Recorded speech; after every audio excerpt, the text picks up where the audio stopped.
Welcome back to more Pikmin 2. Last time, we survived the Bulblax Kingdom, so this time, we're starting out with the final above-ground treasure of the Awakening Wood.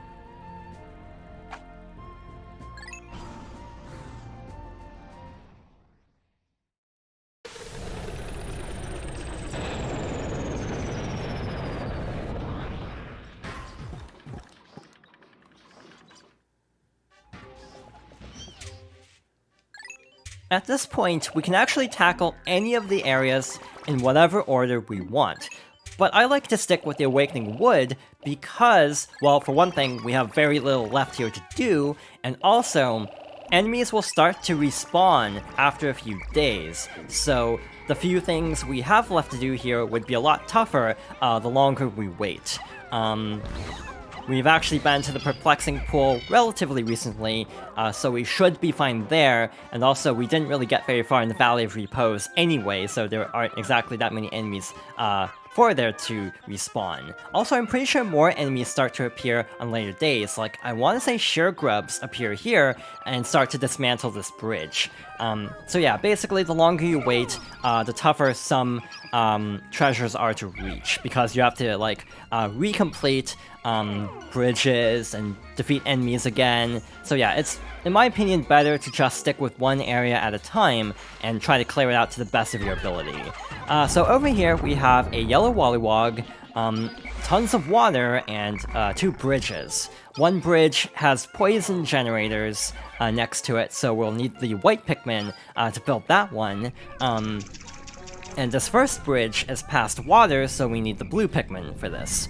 We also have another Wollywog. We'll probably fight it the same way, where instead of using blue Pikmin, we'll simply lure it up to land and fight it with the purple Pikmin because of how much stronger they are.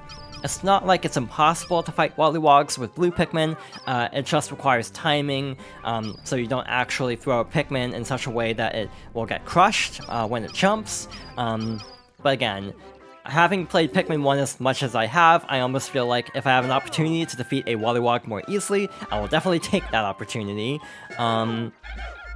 So, like before, we have our purple Pikmin. This one's a little bit scarier because we have water and poison nearby, so when fighting this one, we have to be a little bit careful. Let's lure it over to this side, well away from both the water and the poison, and try to take it out very quickly, like so. One other thing worth mentioning is when Pikmin finish a bridge, they will automatically run towards the captain, which is really bad when you're above water like this. So I've actually had a lot of cases where I'm in the water collecting things, and then the white Pikmin finish the bridge and run straight into the water. So I'm actually going to take my time with this and not rush this, just to be on the safe side. There's also something else to worry about on the other side of this bridge.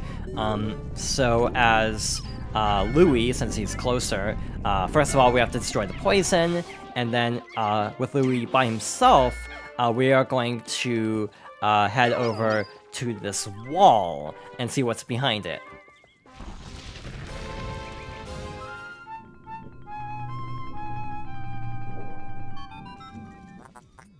Intriguing! My acoustic sensors are picking up a high-pitched wail.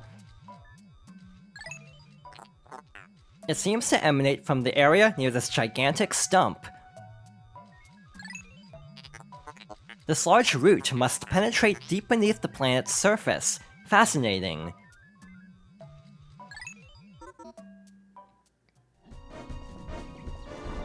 We have a burrowing Snagret to deal with, which is why I decided to go with just Louis by himself, because when you actually find that particular cavern entrance, you might have noticed that the Snagret was still moving in the cutscene, and that is definitely not great when you can't actually fight back. I almost lost a Pikmin there if I hadn't realized soon enough that it was not in its, like, stuck cycle. So yeah, basically the way Snagrets work is they will pop out of the ground, sometimes they'll get stuck, and then that's your opportunity to attack. It's basically up to luck, which is very frustrating. There we go. But with purple Pikmin, you can basically one-cycle Snagrets really easily compared to Pikmin 1, which is very nice, again, given how difficult they were in the first game. I want to say, like, the Geiger counter with 3 Snagrets is, like, the toughest thing in the Forest of Hope by far. So being able to, like, clear this area out so quickly is actually kind of cathartic. So over here we have these scales. We want to toss about 15 Pikmin, that was actually exact. And then with the other captain, way down the scale on the other side. If any Pikmin fall off the scale, it's not that big of a deal. Simply toss Pikmin up to the other captain, and you'll be fine. I do feel like this game does have a lot of puzzles involving both captains, which is actually kind of nice. In terms of, like, having a different style of exploration compared to Pikmin 1, which was obviously built around one captain. But yeah, there are a lot of sequences where you do need to work together with both captains to clear out areas. Alright, so we also need a ton of blue Pikmin later on, so we are going to carry back a lot of this stuff with the blue Pikmin. Also, in the meantime, we actually want to use the purple Pikmin to clear out one more enemy over here. We have another creeping chrysanthemum, so let's lure it out of the ground and try to defeat it. Again, I find these enemies weirdly difficult to defeat. Again, I think the best strategy would actually be to wait until they stagger and then attack instead of attacking immediately, because even with purple Pikmin, like, if the stun doesn't work, I have actually lost Pikmin to these enemies. So yeah, it's just a matter of being careful. So yeah, there it's taking it to the yellow onion, so I'm continuing to toss Pikmin until it starts to take it to the blue onion, basically. There we go. Again, one of the fun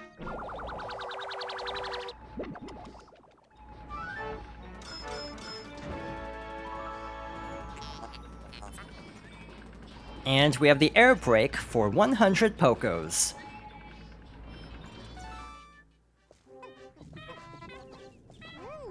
As I was saying, one of the fun traits of the purple Pikmin and white Pikmin both is that they don't have their own onion, and that can definitely be a little bit frustrating when you want something to go to a very specific place. Next up, I'm going to take some time to round up my Pikmin and then shuffle around numbers. Like, we don't need this many white Pikmin. We do need some, but I might swap out for purple Pikmin in some cases. On the way back, we might as well collect some of these spoils. Also, we have these little butterflies. We can defeat them to grow more Pikmin, and occasionally they will drop nectar. There are also variations that are red and purple, and those drop sprays. So if we see those, we definitely want to defeat them as quickly as possible to try to get more sprays without actually having to harvest over here. By the time we return to the perplexing pool, we actually might have to worry about the little caterpillar enemies.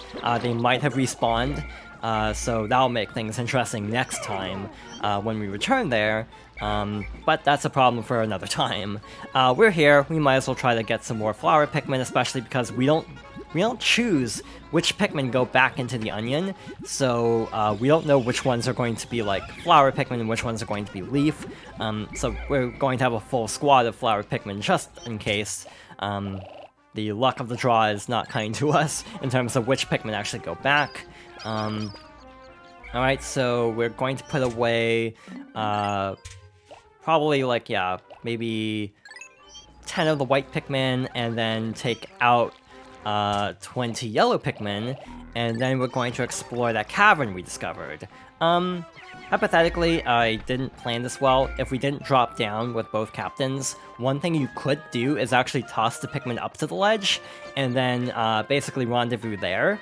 But since we have to go all the way around anyway with a large group of Pikmin because there is no captain up there, I figured we might as well just take the whole squad up here. The one scary part in every Pikmin game is navigating a large squad over a bridge above water, because sometimes the Pikmin will fan out like that and will immediately fall into the water, but luckily we didn't have any mishaps. Alright, so we have our next cavern. This is the Snagret Hole.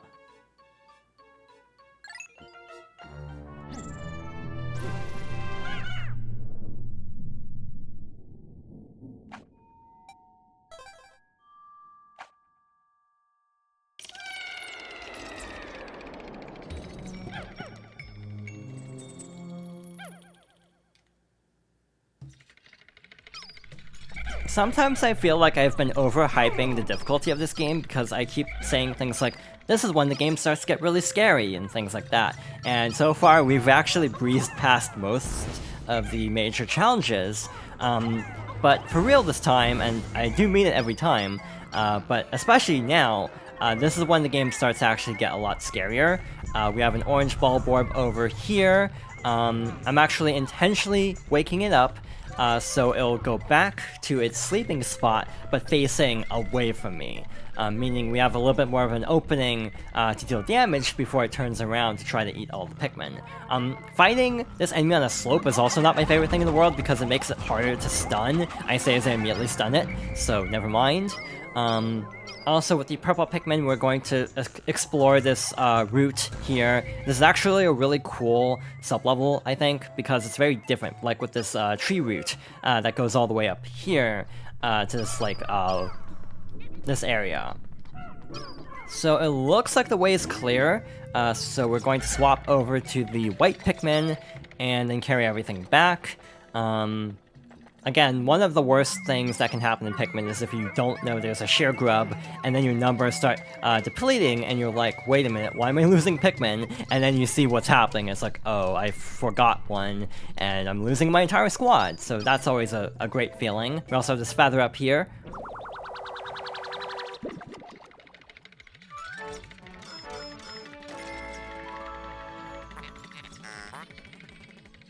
Next up, for 120 Pokos, we have the Crystallized Telekinesis.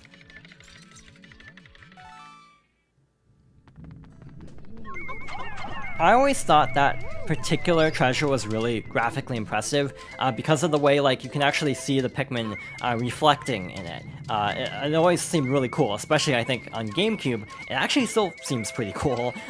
Some of the, like, animation. Honestly, Pikmin still holds up well graphically. Surprisingly, especially with the first game, and this being so heavily based on essentially a launch title.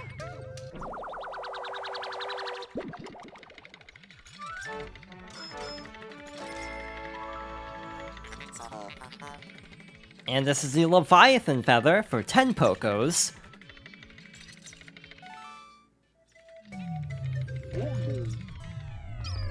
And that takes care of sub-level 1.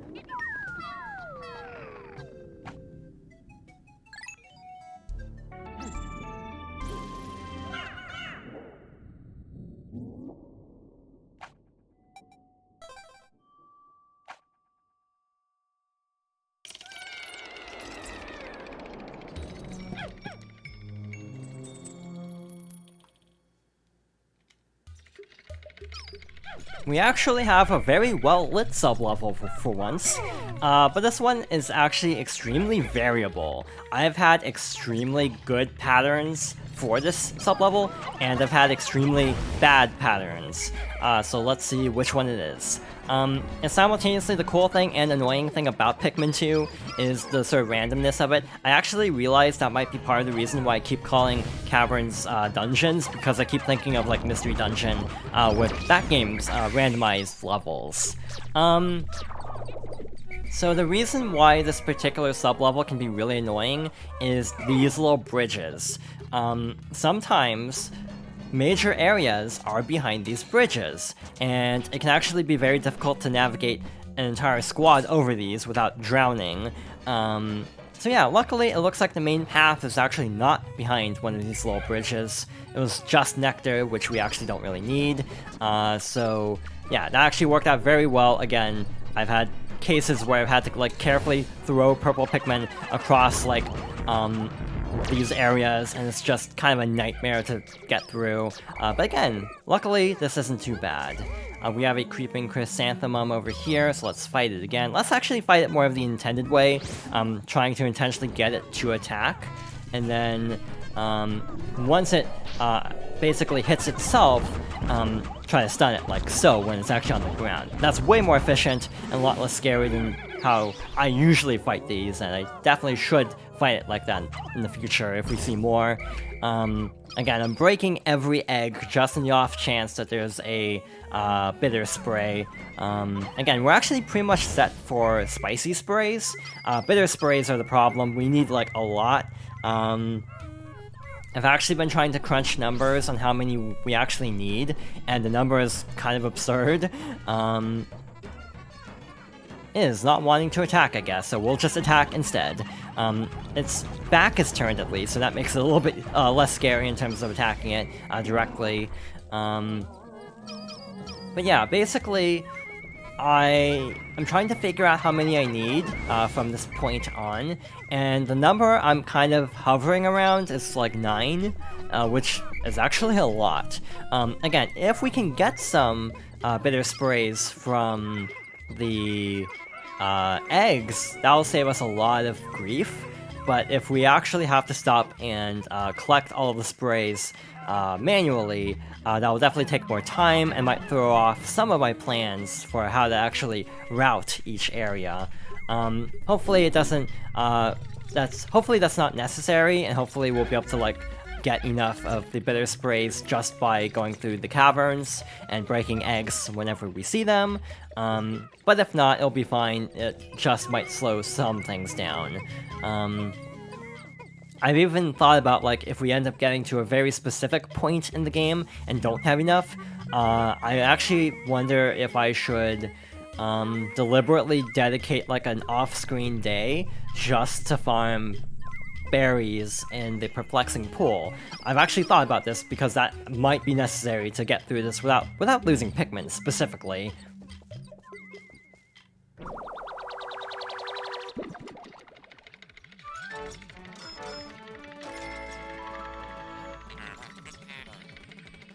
And this is the taste sensation for 40 Pokos.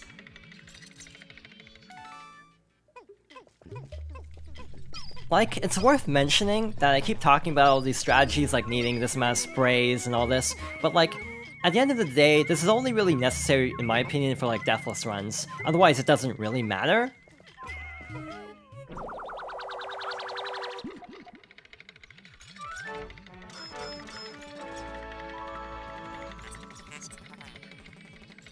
And we have the Combustion Berry for 190 Pokos.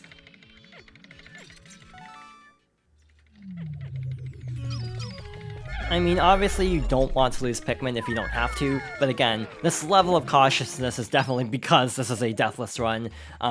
If you weren't as concerned, you might not need to like stockpile resources nearly as much as what I've been doing.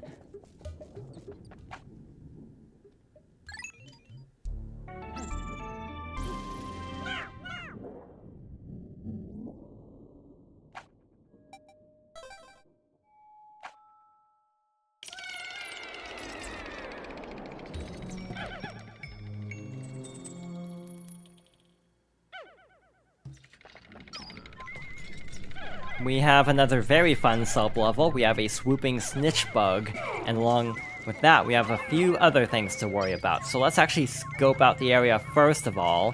There we go. We have another Snagret. This is a very bad setup, actually. Kind of looking around a little bit, just to see if there's anything else that we have to worry about, and it doesn't look like there is. The Snagret is actually far enough to that side that we should be able to fight this without too much danger. So yeah, I'll try to defeat this first, and then worry about the Snagret in a moment. Yeah, luckily we weren't, we weren't close enough to get it to show up while fighting the other enemy, and right away we can attack and finish off this fight very quickly. We also have a Candy Pop Bud. Again, we need a ton of purple Pikmin, so I will be going out of my way to probably toss some yellow Pikmin at this point. We really want to build up blue Pikmin and don't need as many yellow Pikmin. I feel like for me, with both Pikmin games, I end up having very specific sets of numbers that I tend to go for. Like, for red Pikmin at this point, the most red Pikmin we actually need, as far as I remember, is maybe like 20 to 40, and a lot of the other red Pikmin we have are going to be used to get a more purple Pikmin. In this case, we don't have any red Pikmin with us, so we're simply going to toss some yellow Pikmin in instead. Since, again, we are actively trying to get blue Pikmin in comparison, and we don't need that many yellow Pikmin for this particular cavern, to my recollection at least. Also, what was this? That was just nectar. Again, I'm not getting the best luck with bitter spray drops, which is not my favorite thing. And again, if we can simply find one, we can hopefully perform the glitch and get 2 sprays at one time. So that'll speed things up a lot. But again, worst case scenario, I can always get more off screen. But again, I would prefer not having to if I can help it. With all of that out of the way, let's actually start to carry this stuff back. I was very worried I was clipped into the ground for a moment.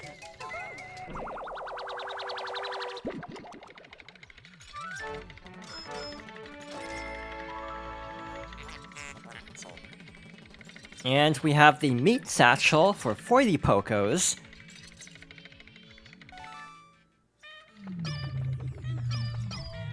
So, the treasures for this floor have been cleared out, but you might have noticed something. It didn't play like the victory fanfare after defeating the Snagret, which is very concerning, because that means there's another Snagret, and this one doesn't have the treasure, which actually makes it scarier, because the one with the treasure, obviously the radar is going off.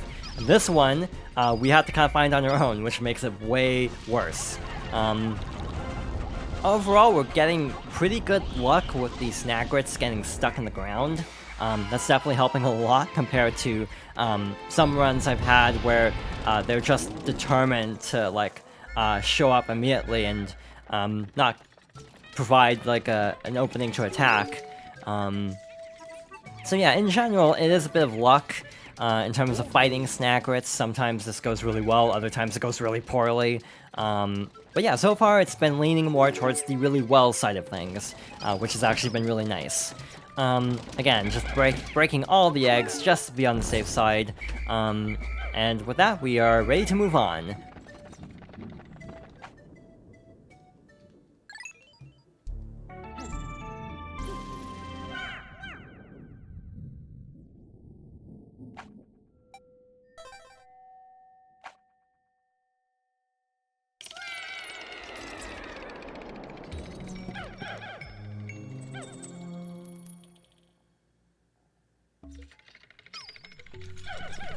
So we have a more industrial-looking floor next up.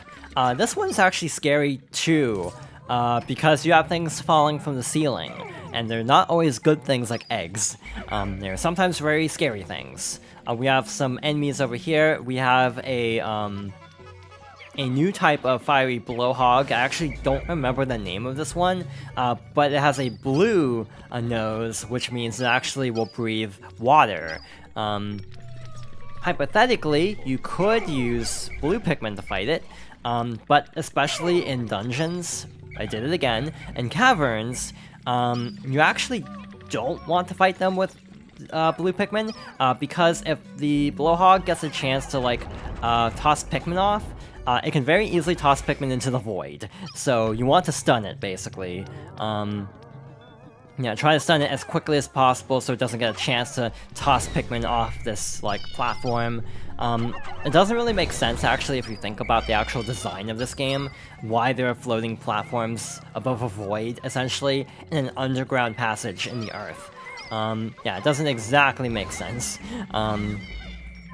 We also have another armored cannon beetle larva here. This time it's actually moving around and it isn't, like, sitting in one spot, which actually makes it easier, but like with the blowhogs, you kind of want to stun them, and also you want to fight them in such a way that if they get tossed off, they won't fall into the pit. So yeah, we're basically waiting for enemies to turn around on purpose, so they don't toss Pikmin off the platform, because that's obviously very, very frustrating when that happens.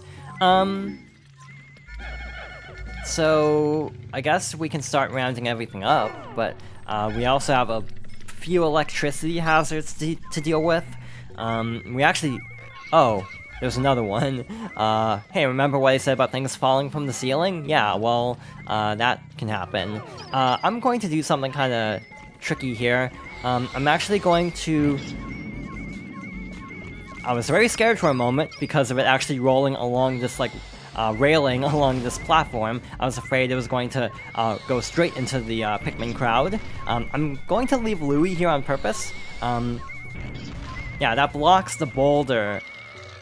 I did not mean to actually use that. I was thinking of Pikmin 1, I'm pretty sure, where sleeping was on a different button. So, well, I guess we need even more sprays than I thought we did. That is very unfortunate. Yeah, it's actually C in this game, but yeah, I want to say it was 1 in Pikmin 1, so yeah, that was my mistake. Yeah, that sucks, but we will be able to make that back at a later time.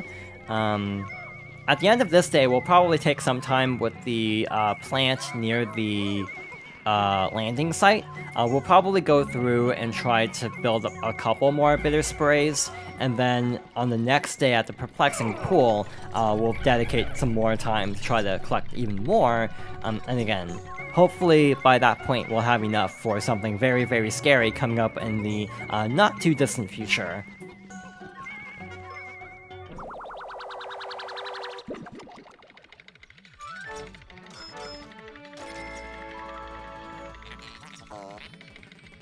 Worth 20 Pokos, we have Cupid's Grenade.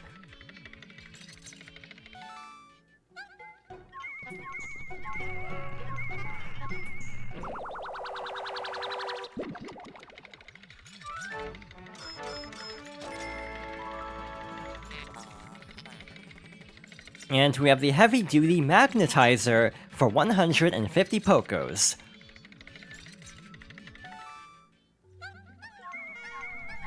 Also, to explain why I was trying to sleep, sometimes when enemies are close by, the captains will run around the enemy, and I was afraid that Louie would run in such a way that he would basically lure the boulder straight into the Pikmin, so that's why I was trying to sleep with Louie and push the wrong button because I'm not used to this game.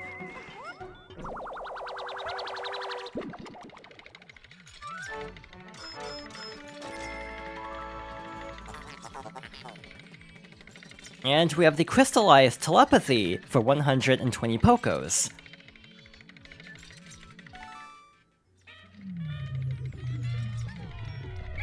Again, even though I'm actually really familiar with Pikmin 2 as a game in general, I am not really overly familiar with the new play control version, and I'm still definitely trying to remember a lot of the controls, especially as someone who's played Pikmin 1 a little bit more on Wii.